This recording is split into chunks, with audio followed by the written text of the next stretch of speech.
പ്രാധാന്യം കൊടുക്കുന്നതാണ് ഹിന്ദിക്ക്. നമ്മുടെ ദേശീയ ഭാഷയാണ്. എല്ലാ വർഷവും ഹിന്ദി വർക്ക്ഷോപ്പുകൾ നമ്മൾ കണ്ടക്ട് ചെയ്യാറുണ്ട്. ഒരുപാട് ആളുകൾ പങ്കെടുത്തിട്ടുണ്ട്. ഇന്ന് തികച്ചും നമുക്ക് വളരെ അഭിമാനമുള്ള ദിവസമാണ്. കാരണം കാത്തു സൂക്ഷിക്കുന്ന ആളുകളാണ്. നമ്മുടെ സ്കൂളിലേക്ക് ക്ഷണിച്ചു. വളരെ സന്തോഷത്തോടു കൂടിയിട്ട് മാഷ് നമ്മുടെ പരിപാടിക്ക് എത്തിച്ചേർന്നിട്ടുണ്ട്. വളരെ സന്തോഷം. സ്വാഗതം ചെയ്യാൻ മാഷെ പറ്റി പറയുമ്പോൾ ഹിന്ദിയുടെ മേഖലയിൽ പ്രായോഗികമായ പരിജ്ഞാനം ഒരുപാട് ഉള്ള വ്യക്തിയാണ്. ഏതാണ്ട് 35 വർഷത്തോളം ഹിന്ദി ഭാഷ കുട്ടികളായിട്ട് കൈകാര്യം ചെയ്യുന്ന വ്യക്തിയാണ്. അതുകൊണ്ട് തന്നെ ആ മേഖലയിലെ കുട്ടികളെ എങ്ങനെ കൈകാര്യം ചെയ്യാം എന്ന വ്യക്തമായ കാഴ്ചപ്പാട് ഉള്ള ആൾ കൂടിയാണ്. ഒപ്പം ശില്പശാല നയിക്കുന്നതിന് എത്തിച്ചേർന്ന നമ്മുടെ രമ്യ ടീച്ചറെ പെരിന്തൽമണ്ണ അടുത്ത് അധ്യാപകരെ പഠിപ്പിക്കുന്ന അധ്യാപികയാണ്.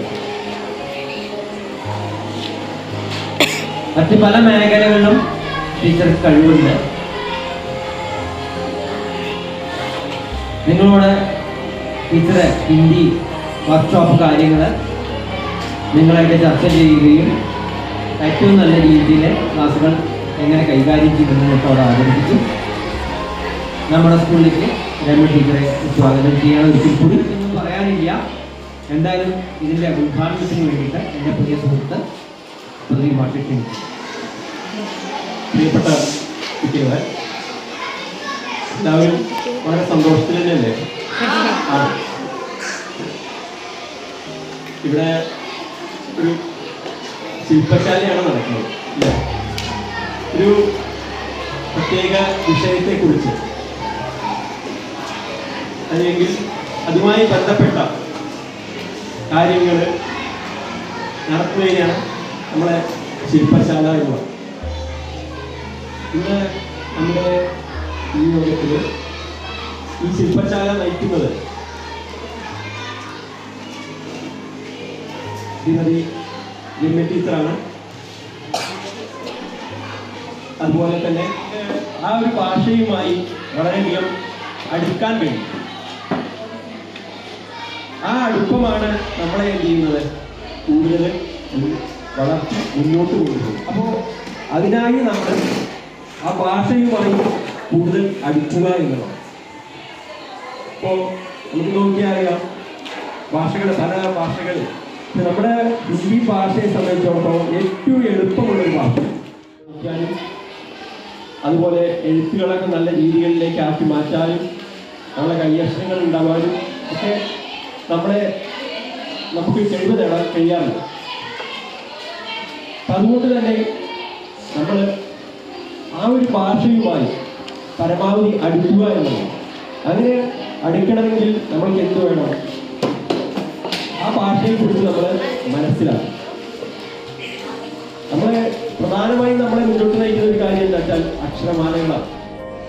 വ്യത്യസ്തമാണ്. അത് എളുപ്പമാക്കിയാലാണ് പറ്റും. അത് എളുപ്പമാക്കി നല്ല വടിവത്ത രീതിയിൽ നമ്മൾ എഴുതി ആയി വരുമ്പോൾ നല്ല കൈയക്ഷരത്തിൽ നല്ല വൃത്തിയായി നമ്മൾക്ക് എഴുതുവാൻ കഴിയും. അതുകൊണ്ടൊരു ഇഷ്ടം തോന്നുക, അതാണ് ഏറ്റവും പ്രധാനം. ഇഷ്ടമല്ലേ എല്ലാവർക്കും? ഹിന്ദി ഭാഷ ഇഷ്ടമല്ലേ? അല്ലേ? ഇഷ്ടമല്ലാതുണ്ടോ? നിങ്ങളുടെ പുറമെ എന്തെങ്കിലും കാണാറുണ്ടോ? വീഡിയോകള് കാര്യങ്ങൾ അങ്ങനെയൊക്കെ കാണാറുണ്ടോ? പാട്ടുകള്, സിനിമകള്, അല്ലേ? അങ്ങനെ കാണുമ്പോൾ നമുക്ക് അത് ഇപ്പൊ ഒന്നും മനസ്സിലാവില്ലെങ്കിലും അതിങ്ങനെ കുറച്ച് പ്രാവശ്യം കാണുമ്പോൾ നമുക്ക് എന്തുണ്ടാവും? വളരെ എളുപ്പം മനസ്സിലാക്കാൻ പറ്റും. അത് ചില പാട്ടുകളൊക്കെ നമ്മൾ കേൾക്കുമ്പോൾ നമുക്കത് നമ്മുടെ മലയാളം വാക്കുകൾക്ക് വളരെ അടുത്തമുള്ള കൂടുതൽ അടുപ്പം ഉണ്ടാവട്ടെ. അതിനായി നിങ്ങളെല്ലാവരും ശ്രമിക്കുക. ഈ ശില്പശാല ഉദ്ഘാടനം ചെയ്തതായി അത്രയൊരു സന്തോഷമുണ്ട്. കുഞ്ഞുമക്കളുടെ കാര്യത്തിലാണ് പ്രത്യേകിച്ച് നമുക്ക് ഏറ്റവും ഇഷ്ടമുള്ളത്. വലിയ ആൾക്കാർക്ക് ട്രെയിനിങ് എടുക്കണമെന്നാണ്. അല്ലേ? വലിയ അപ്പോ ടീച്ചർമാരില്ല. നിങ്ങളുടെ അടുത്ത് നിങ്ങളുടെ ശില്പശാലയുടെ ഉദ്ഘാടന ചടങ്ങിലേക്ക് വന്നതിന് അത്രയും ഒരു സ്നേഹം അല്ലെങ്കിൽ സന്തോഷം പറഞ്ഞ് അറിയിക്കാൻ പറ്റാത്ത അത്രയും ടീച്ചർക്ക് ഉണ്ട്. ഓക്കെ.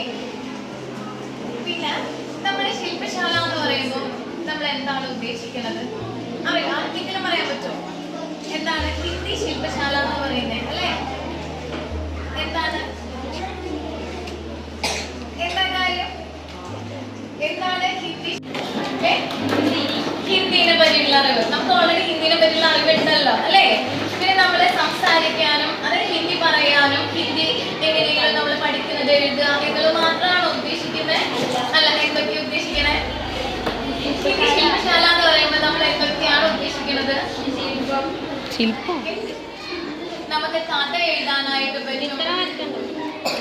ചിത്രം ഹിന്ദിയിലുണ്ടോ? എന്താണ് കഥകൾ എഴുതാം? എങ്ങനെയാണ്, ഏത് ഭാഷയിലാണ് നമ്മൾ എഴുതേണ്ടി വരാം?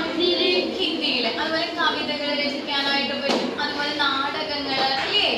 പിന്നെ എന്താണ്, നമ്മൾ അങ്ങോട്ടും ഇങ്ങോട്ടും സംസാരിക്കാം.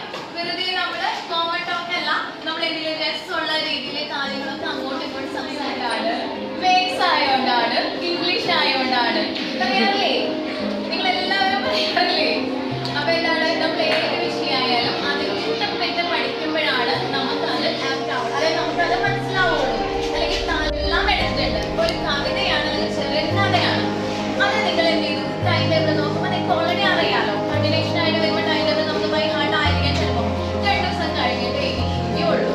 അപ്പൊ നിങ്ങൾ എന്താ ചെയ്യും? സാധാരണ ബുക്ക് അവിടെ വെക്കും, ശരിയല്ലേ? ടീച്ചർമാരുടെ സത്യമാണോ? അല്ലേ? ആ ബുക്ക് എന്താണ്, ഇന്ന് ഹിന്ദി ഉണ്ടായിരുന്നു, വൈകിട്ട് പോയ ബാഗിൽ ബുക്കിലേക്ക് ചിലപ്പോൾ നാളെ രാവിലെ എന്റെ ബുക്ക് എടുത്ത് മാറ്റാം. എങ്ങനെയാവുമ്പോൾ നമ്മൾ തിരിച്ചു കഴിഞ്ഞിട്ട് അങ്ങനെ എടുക്കുന്ന വിഷയം അങ്ങനെ തന്നെ പഠിക്കുക എന്നുള്ളതാണ് ഏറ്റവും ബെറ്റർ ആയിട്ടുള്ള കാര്യം. ഞാൻ പറഞ്ഞതിൽ വല്ല ഡിഫറൻസ് ഉണ്ടോ? ശരിക്കും സത്യമല്ലേ പറഞ്ഞേ? ഉള്ള കാര്യങ്ങൾ ചെയ്യാം. കൃഷി പറഞ്ഞ പോലെ വായിക്കലും അതുമായി ബന്ധപ്പെട്ട് ചെറിയ കഥ എഴുതാം, കവിത എഴുതാം, അതുപോലെ എന്തെങ്കിലും കാര്യങ്ങളൊക്കെ ചെയ്യാം. ഉണ്ട്, വീട്ടിൽ ആരൊക്കെ ഉണ്ട്, അല്ലേ?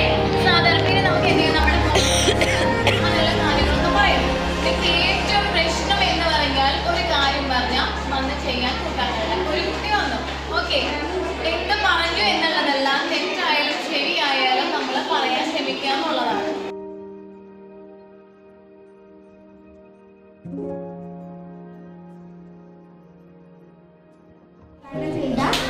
ശ്രീ പ്രദീപ് സാറ്, അതുപോലെ നമ്മുടെ സാറ് നയിച്ച ശ്രീമതി രമ്യ ടീച്ചർ, അതുപോലെ ഹെഡ് മാസ്റ്റർ, എൻ്റെ പ്രിയപ്പെട്ട മക്കൾ, അതുപോലെ എൻ്റെ സഹപ്രവർത്തകർ എല്ലാവർക്കും